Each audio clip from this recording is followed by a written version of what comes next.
Well, it's nice to be back after having viral upper respiratory infection with bronchial spasms, one of the viruses that are hanging around. The area really got me pretty bad. It's not COVID, but right now any other virus seems to be stronger than COVID. But anyways, so it's nice to be able to be back. And so in many ways coming down from the mountain, because often when I get sick, it's an opportunity, an invitation just to rest, be with the Lord, pray. Usually becomes like a small little retreat for me. So it was great to be on time of recuperation, time of prayer, and resting with the Lord. So today, as I come back and meditate on today's first reading from the prophet Ezekiel, there's a very powerful symbol there. I don't think I've ever meditated upon it, so I wish to do so now. This is Ezekiel chapter 9, verse 1 to 7, and then chapter 10, verse 18 to 22, where it narrates this prophetic vision that Ezekiel is having, where God pretty much, in his wrath over the idolatry that is happening in Jerusalem, sends some of his angels to really purify Jerusalem, almost like an image of a judgment, the final judgment. But then, very interesting, God orders that before they begin the destruction, that he sent his messengers, his angels, to make the shape of tau in the foreheads. So tau is actually the last letter in the Hebrew alphabet. It's really like a capital T. It's also the cross that the Franciscans typically use. It's the tau, the T, which, just a symbol of marking a tau, the last word in the Hebrew alphabet, almost like a final judgment, was the last letter that will be coming out of your mind. But the fact that it's God making this order, go and put the tau on the foreheads of those, but he's very specific of who received that tau in their forehead. It says, go over and mark in the forehead with the tau those who are grieving, those who are sorrow, lamenting over the evil that has transcribed, that has unfolded within Jerusalem.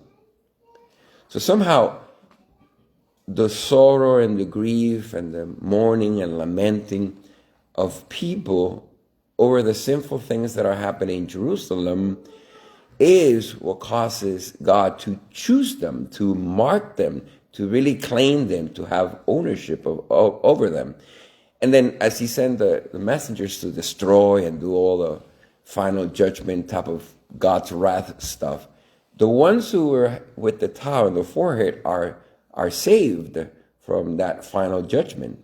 They're really preserved from whatever evil and purification, which gives us a very powerful insight here. So now I want to go more into a principle in the spiritual life based on this teaching.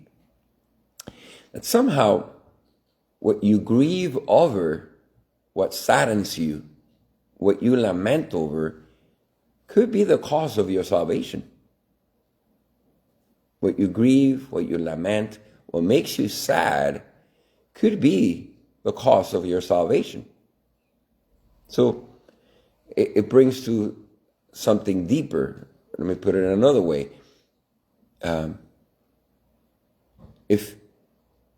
What is it that causes you to be sorrowful and sad and to grieve? Is it you look at your investment profile and it's taking a dive and you're really lamenting and your heart is broken about my investment, my future, my blah. Or is it, how your neighbor is mistreated, how their human dignity may be offended, the pain, the hurt of someone else, of your friends, of your loved ones, concern for your children or grandchildren, their salvation. What you grieve with your sorrow, if you know what causes that, tells you where your heart is. And if we go to another scriptural teaching from Jesus in the gospel, he says, you know, where your treasures is, there is your heart. So what you treasure tells you where your heart is. And if your heart is sorrowful about something, it tells you what you are treasuring the most. So if your grief and your sorrow reveals something deeper of your own heart, then what causes me grief and sorrow, does it reflect that my heart is united with the heart of Christ, and what causes him grief is what causes me grief. What saddens his heart is what saddens mine. And really, when I discover the things that sadden me, do they reflect what saddens God? And if such, then what really has happened is you have a union of hearts. And here, the very beautiful symbolism from our Blessed Mother, that her soul will be pierced, so that the thoughts of many that contradict the will of God may be revealed. That somehow, if God is being pierced, I am pierced. If my piercing reflects what pierces God, now you have a union of hearts. And therefore, if what causes my grief could show me if I'm really in the same path of union with heart. So what causes me grief in the end can be the cost of my salvation. So in many ways, grief is the shadow side of love.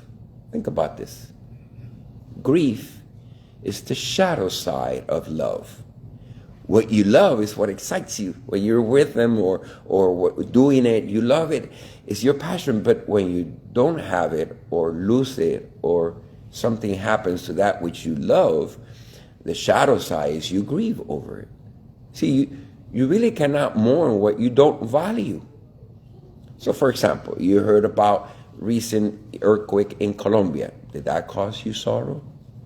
Well, if you're from Colombia, your heart is going to be in great sorrow because that's where your heart is. Before that, it was Venezuela. If your heart is for Venezuela, you will feel it more than someone whose heart is not in Venezuela. The other earthquake in Japan, your heart is moved for Japan? Is your heart moved for the war in the Middle East? Is your heart moved for pro-life, pro-choice?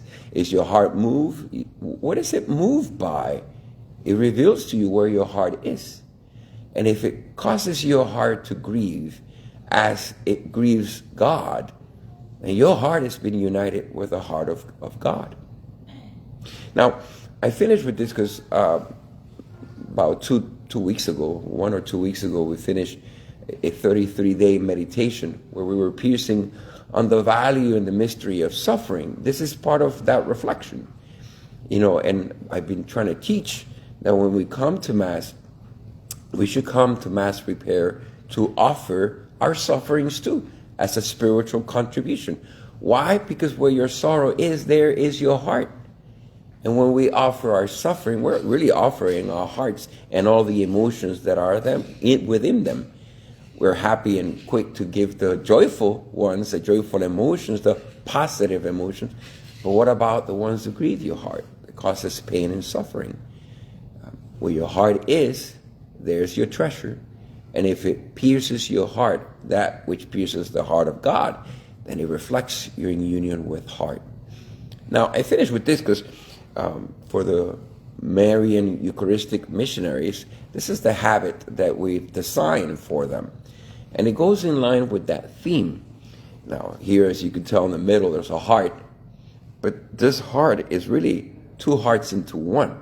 You got one heart here, you got the other heart here, but both are united into one. And united through one piercing, and that's the line over here. So that really, if what pierces you is what pierces God, and you have this union of heart, you're sharing in the heart of God. In many ways, the heart of Mary, her soul will be pierced. The heart of Jesus Christ, where we want to be united to. And where your heart is, there's your treasures. And for the Marian Eucharistic missionaries, where's the treasure? You have the little pigs.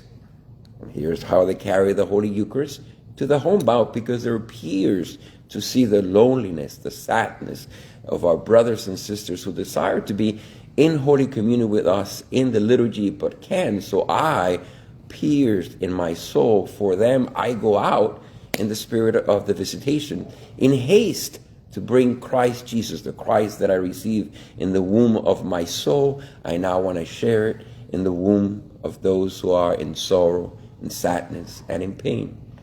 So hopefully, as we live our lives, we can reflect that God is placing his towel on our foreheads. So recognizing that my heart is with God's heart is with mine. And what pierces God's soul pierces my heart. What pierces my soul pierces God's heart.